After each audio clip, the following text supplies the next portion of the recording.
Hello friends, welcome to my channel study for you. So guys, आज के इस video में मैं आपको पहले क्लियर कर दूं, आज जो आपका कोई भी CHSL का एग्ज़ाम नहीं था। बस मैं ये वीडियो उन बच्चों के लिए लेकर आया हूं जिनका आगे आने वाले शिफ्टों में जो है CHSL का पेपर होने वाला है। और मैं आपको 100% ये गारंटी देता हूं कि आपके CHSL एग्ज़ाम में जो है इसी प्रकार से प्रश्न पूछे जा रहे हैं। तो जिनका भी आगे आने वाले शिफ्टों में CHSL का पेपर होने वाला है वो इस वीडियो को जो है लास्ट तक ज़रूर देखेगा। और आपसे रिक्वेस्ट करता हूं, अभी तक आपने मेरे चैनल को अगर सब्सक्राइब नहीं किया है तो SSC से रिलेटेड पल पल के अपडेट के लिए जो है चैनल को सब्सक्राइब ज़रूर कर दीजिएगा। और बगल में ही आपको एक बेल आइकन यानी घंटे का निशान भी दिख रहा होगा, तो आप उसे भी जो ज़रूर प्रेस कर दीजिएगा। तो चलिए वीडियो को स्टार्ट करते हैं। तो आज का जो आपका पहला क्वेश्चन है, तो देखिए पानीपत का जो दूसरा युद्ध हुआ था ना, ये आपका बैरम खां और जो है हेमू के बीच लड़ा गया था। और कब लड़ा गया था? तो ये आपका 5 नवंबर 1556 को लड़ा गया था। तो बैरम खां और हेमू जो आपका यहाँ पे करेक्ट आंसर हो जाएगा। और यदि डेट अगर पूछ लिया जाए, क्योंकि डेट भी जो एग्ज़ाम में पूछा जा रहा है, तो 5 नवंबर 1556 आपको याद रखना है कि पानीपत का द्वितीय युद्ध हुआ था। वहीं पानीपत का प्रथम युद्ध की बात कर ले तो पानीपत का जो प्रथम युद्ध हुआ था ये 21 अप्रैल 1526 को हुआ था। किनके मध्य हुआ था? तो ये बाबर और इब्राहिम लोदी के मध्य हुआ था, जिसमें जो है बाबर की विजय हुई थी। तो ये भी आपको याद रखना है। पानीपत का तृतीय युद्ध के बारे में बात कर ले तो पानीपत का जो तृतीय युद्ध हुआ था ये 14 जनवरी 1761 को हुआ था। किनके मध्य लड़ा गया था? तो ये मराठा और अहमद शाह अब्दाली के मध्य जो है ये तृतीय युद्ध लड़ा गया था। नेक्स्ट क्वेश्चन आपका यहाँ पर आया था दोस्तों कि मरुस्थल में उगने वाले पौधे को जो है क्या कहा जाता है? तो देखिए मरुस्थल में उगने वाले पौधों को जो है ये जीरोफाइट्स कहा जाता है। तो जीरोफाइट्स जो है आपका यहाँ पे करेक्ट आंसर हो जाएगा। नेक्स्ट क्वेश्चन आपका यहाँ पे है दोस्तों कि एबल प्राइज ये किस क्षेत्र में दिया जाता है? तो देखिए ये जो एबल प्राइज़ है ना, ये मैथमेटिक्स यानी मैथ्स के क्षेत्र में जो ये दिया जाता है। और ये किसके द्वारा दिया जाता है अगर पूछा जाए तो ये नॉर्वे के राजा के द्वारा जो है मैथमेटिक्स के क्षेत्र में दिया जाता है। तो मैथमेटिक्स जो आपका यहाँ पे करेक्ट आंसर हो जाएगा। एबल प्राइज जो ये कब से दिया जाने लगा? तो ये 2003 से जो है दिया जाने लगा, ठीक है। और 2020 में जो है ये किसे दिया गया है? तो मैं आपको बता दूं कि 2020 में जो एबल प्राइज़ है ये 2 व्यक्तियों को दिया गया है। एक तो आपके हिलेल फुर्स्टनबर्ग को दिया गया है और एक आपका ग्रिगोरी मार्गुलिस को दिया गया है। तो ये दोनों का नाम आपको याद रखना है। नेक्स्ट आपका यहाँ पे है दोस्तों कि वर्ल्ड हैप्पीनेस इंडेक्स 2020 में जो है भारत की रैंक क्या है? तो देखिए इंडेक्स से भी जो आपके हर शिफ्ट में एक प्रश्न जरूर पूछा जा रहा है, तो मैं वही क्वेश्चन लेकर आया हूँ जो आपके शिफ्ट में पूछे जा रहे हैं। तो अगर वीडियो अच्छी लगी तो लाइक ज़रूर कर दीजिएगा। तो वर्ल्ड हैप्पीनेस इंडेक्स 2020 में जो है भारत की रैंक जो रही है वो 144वें स्थान पर रहा है। तो 144वां आपका यहाँ पे करेक्ट आंसर हो जाएगा। आपको बता दें दोस्तों कि वर्ल्ड हैप्पीनेस इंडेक्स में जो है टोटल 156 कंट्री का जो है रैंकिंग जारी किया गया, जिसमें भारत की रैंक जो है 144वां रहा था, ठीक है। और फर्स्ट स्थान पे कौन सा देश रहा था? तो ये भी आपको याद रखना है कि वर्ल्ड हैप्पीनेस इंडेक्स में जो 2020 में पहले स्थान पे रहा था वो फिनलैंड देश रहा था। तो ये भी आपको याद रखना है। नेक्स्ट है आपका यहाँ पे दोस्तों कि 1975 वर्ल्ड कप में जो है भारतीय क्रिकेट टीम के कप्तान कौन थे? तो देखिए इस प्रकार से भी जो आपके टफ क्वेश्चन जो है पूछे जाते हैं, ठीक है। तो मैं आपको बता दूं कि जो आपका वनडे क्रिकेट का जो वर्ल्ड कप स्टार्ट हुआ था वो 1975 से ही जो है स्टार्ट हुआ था, ठीक है। और उस समय जो भारत के कप्तान थे वो एस वेंकट राघवन थे, ठीक है। तो एस वेंकट राघवन जो है आपका यहाँ पे करेक्ट आंसर हो जाएगा। और 1975 का जो वर्ल्ड कप हुआ था उसमें विजेता टीम कौन रही थी? तो ये जो आपको कमेंट करके ज़रूर जवाब देना है। मैं आपको ऑप्शन के तौर पे बता देता हूँ। पहला ऑप्शन जो है आपका ऑस्ट्रेलिया हो जाएगा, ठीक है। सेकंड ऑप्शन जो है वो आपका वेस्ट इंडीज हो जाएगा, ठीक है। तो ये दोनों में से आपको कमेंट करके जवाब देना है कि 1975 का वर्ल्ड कप जो है कौन सा देश ने जीता था। नेक्स्ट क्वेश्चन आपका यहाँ पे दोस्तों कि नेशनल कंज्यूमर्स डे जो है ये कब मनाया जाता है? तो देखिए प्रतिवर्ष जो है नेशनल कंज्यूमर्स डे जो है ये 24 दिसंबर को मनाया जाता है। तो 24 दिसंबर जो आपका यहाँ पे करेक्ट आंसर हो जाएगा। और कभी कभी एग्जाम में पूछ लिया जाता है दोस्तों कि कंज्यूमर प्रोटेक्शन एक्ट जो है ये कब आया था? तो ये भी आपको याद रखना है कि राष्ट्रीय उपभोक्ता जो है ये एक्ट जो 1986 में आया था, ठीक है। तो ये आपको याद रखना है। नेक्स्ट आपका यहाँ पर आया था दोस्त क्वेश्चन है कि वर्ल्ड टीबी डे 2020 की थीम क्या है। तो देखिए मैं आपको बता दूं टीबी का फुल फॉर्म भी कभी कभी एग्जाम में पूछा जाता है। तो टीबी का जो फुल फॉर्म होता है वो ट्यूबरक्लोसिस होता है, ठीक है।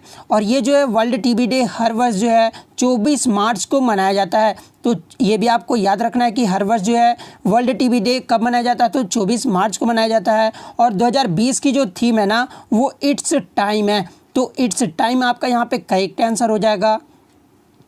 नेक्स्ट आपका यहाँ पे दोस्तों कि आर्टिकल यानी अनुच्छेद 243 किससे संबंधित है। तो देखिए अनुच्छेद 243 है ना ये पंचायती राज से संबंधित उपवन से संबंधित है। तो पंचायती राज जो आपका यहाँ पे करेक्ट आंसर हो जाएगा। और यदि अगर आपसे भाग पूछा जाए कि पंचायती राज जो ये किस भाग से संबंधित है, तो ये मूल संविधान के भाग 9 के अंतर्गत आता है, ठीक है। तो ये भी आपको याद रखना है। नेक्स्ट आपका यहाँ पे दोस्तों कि प्रथम सरस्वती सम्मान विजेता कौन है। तो देखिए प्रथम सरस्वती सम्मान जो दिया जाने लगा वो 1991 से दिया जाने लगा, ठीक है। और प्रथम जो विजेता रहे थे ये हरिवंश राय बच्चन रहे थे। तो हरिवंश राय बच्चन आपका यहाँ पे करेक्ट आंसर हो जाएगा। बात कर ले 2019 में जो है सरस्वती सम्मान किसको दिया गया था, तो ये भी आपको याद रखना है कि 2019 का जो सरस्वती सम्मान दिया गया था ये वासुदेव मोही को दिया गया था, जिनका जो है शॉर्ट स्टोरी कौन सी थी, तो ये चेकबुक था। तो ये भी आपको याद रखना है। और ये जो है किसके द्वारा दिया जाता है, तो ये के बिरला फाउंडेशन के द्वारा जो है सरस्वती सम्मान दिया जाता है। तो ये सारे फैक्ट को जो आपको याद रखना है। देखिए मैं एक क्वेश्चन भले ही आपको बताता हूँ, लेकिन उससे जितने भी क्वेश्चन बनते हैं ना मैं वो सारे आपके लिए फैक्ट जो है ज़रूर बता देता हूँ, ताकि एग्ज़ाम में जो आपको कोई भी क्वेश्चन छूट ना जाए। नेक्स्ट क्वेश्चन आपका यहाँ पर है दोस्तों कि केंद्रीय बजट 2020-21 में कौशल विकास हेतु कितनी राशि आवंटित हुई है। तो देखिए 2020-21 का जो बजट पेश किया गया था उसमें कौशल विकास हेतु जो राशि आवंटित की गई थी ये 3000 करोड़ रुपए का जो आवंटित किया गया था।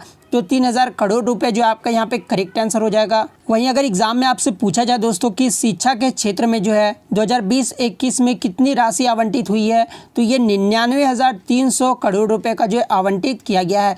तो ये भी आपको याद रखना है। नेक्स्ट क्वेश्चन आपका यहाँ पे दोस्तों कि बाउल जो है ये किस राज्य का लोक संगीत है, ठीक है। तो ये जो बाउल है ना ये वेस्ट बंगाल का जो है लोक संगीत है।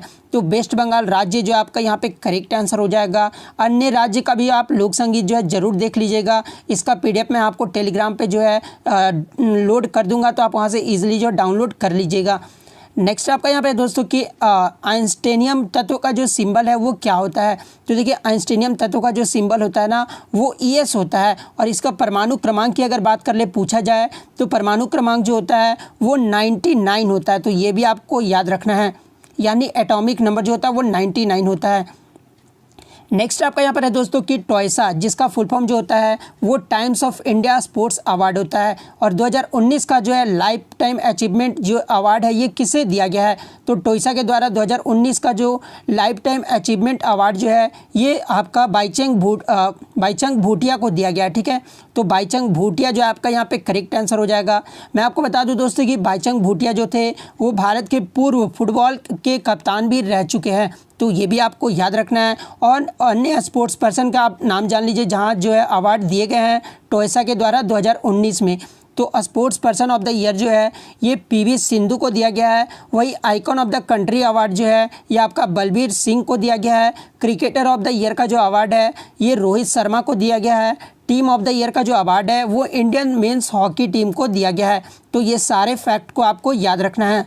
नेक्स्ट क्वेश्चन आपका यहाँ पे दोस्तों कि जम्मू कश्मीर प्रशासन ने संविधान के अनुच्छेद 370 के अधिकार प्रावधान रद्द किए हैं जाने के बाद जो है किस पूर्व CM को जो है घर में नज़रबंद रिहा कर दिया है। तो देखिए इनको जो पहले घर में नज़रबंद किया गया था उसके बाद रिहा किया गया था, ठीक है। तो रिहा के बारे में पूछा गया तो ये महबूबा मुफ्ती को जो है रिहा किया गया था। कब किया गया था, तो 14 अक्टूबर 2020 को जो है रिहा किया गया था। तो महबूबा मुफ्ती जो आपका यहाँ पे करेक्ट आंसर हो जाएगा। नेक्स्ट क्वेश्चन आपका यहाँ पे दोस्तों कि कौन सा सिंधु घाटी सभ्यता का जो स्थल है वो राज्य सही सुमेलित नहीं है। तो देखिए मैं आपको बता दूं कि ये जो राखीगढ़ है ये आपका सिंधु घाटी का सभ्यता का स्थल है, ठीक है। ये कालीबंगा भी है, लोथल भी है और आलमगीरपुर भी है, ठीक है। ये चारों जो आपके सिंधु घाटी सभ्यता का स्थल है, लेकिन यहाँ पे राज्य ये दिया हुआ है। तो राखीगढ़ी जो है ये कहाँ पर है, तो ये हरियाणा के हिसार में है, लेकिन आपका ऑप्शन में यहाँ पे पंजाब दिया हुआ है, तो ये जो आपका गलत हो जाएगा। ये राखीगढ़ी जो है ये कहाँ पर है, तो हरियाणा के हिसार में है। तो ऑप्शन ए आपका यहाँ पे करेक्ट आंसर हो जाएगा। बाकी ऑप्शन को आप देख लीजिए दोस्तों, कालीबंगा जो है ये राजस्थान में है, लोथल जो है ये गुजरात में है, आलमगीरपुर जो है ये उत्तर प्रदेश राज्य में है। तो पूछा जाए कि कालीबंगा जो ये अगर पूछा जाए कि कौन सी सिंधु घाटी सभ्यता का स्थल कालीबंगा जो है ये कौन से राज्य में है, तो राजस्थान राज्य आपको टिक करना होगा। वहीं लोथल अगर पूछा जाए तो गुजरात राज्य आपको टिक करना होगा। नेक्स्ट क्वेश्चन आपका यहाँ पे दोस्तों कि राजस्थान की सीमा जो है ये किस राज्य के साथ नहीं लगता है। तो मैं आपको बता दूं कि राजस्थान की जो सीमा है ना ये 5 राज्यों से जो है लगता है। वो 5 राज्य कौन कौन से हैं, तो एक तो आपका पंजाब राज्य से लगता है, एक आपका हरियाणा राज्य से लगता है, एक उत्तर प्रदेश और एक मध्य प्रदेश और एक गुजरात राज्य के साथ जो है ये टोटल 5 राज्यों के साथ जो है राजस्थान की सीमा लगता है। और इसके अलावा कोई भी आपको ऑप्शन में दिया रहा है, जैसे महाराष्ट्र दिया है, ठीक है, तो महाराष्ट्र जो है फिर आपका करेक्ट आंसर हो जाएगा। नेक्स्ट क्वेश्चन आपका यहाँ पे दोस्तों कि 2020 में जो है ऑस्टेड एक्सपेरिमेंट की कौन सी एनिवर्सरी मनाई गई है। तो मैं आपको बता दूं कि जो ऑस्टेड है ना ये प्रसिद्ध वैज्ञानिक है और इनके द्वारा जो है किसी भी चालक में धारा बहने से उसके आसपास चुंबकीय क्षेत्र उत्पन्न हो जाता है, ये एक्सपेरिमेंट में इन्होंने बताया था, ठीक है। और ये जो है सन 1820 में डेनमार्क के प्रसिद्ध वैज्ञानिक रहे थे, ठीक है। तो 2020 में जो ऑस्टेड एक्सपेरिमेंट की कौन सी एनिवर्सरी मनाई गई है, तो ये 200वां एनिवर्सरी जो है मनाया गया है।